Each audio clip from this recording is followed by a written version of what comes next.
Dalilnya hadis Rasulullah, ya.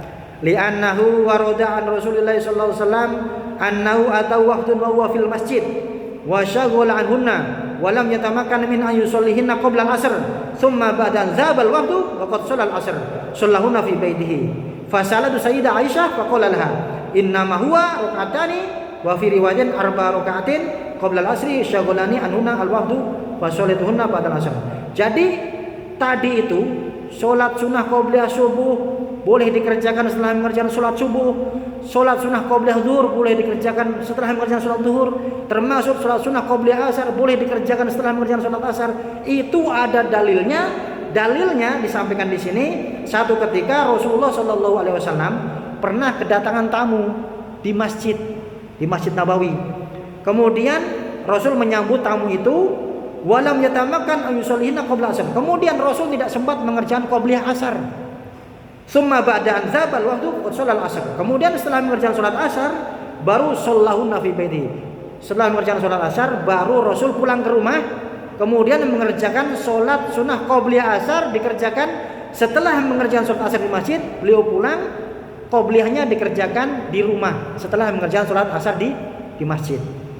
Fasalu Sayyidah Aisyah faqalalah. Kemudian Rasul ditanya sama Sayyidah Aisyah, karena enggak seperti itu biasanya.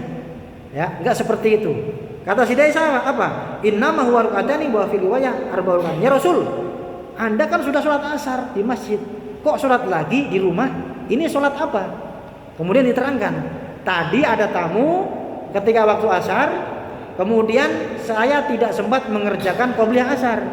Maka sekarang saya kerjakan di rumah ini. Jadi ini dalil yang digunakan bolehnya mengerjakan sholat qobliyah subuh, duhur, asar dan seterusnya dikerjakan setelah mengerjakan sholat fardunya.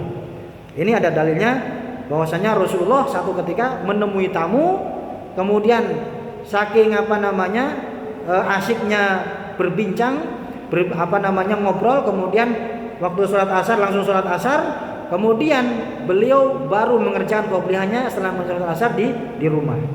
Syagholani anuna al-waqtu fa sholatuna ba'dal asar. Nah, ini dalil yang dipakai. Dan ini bukan hanya dalam kitab ini saja.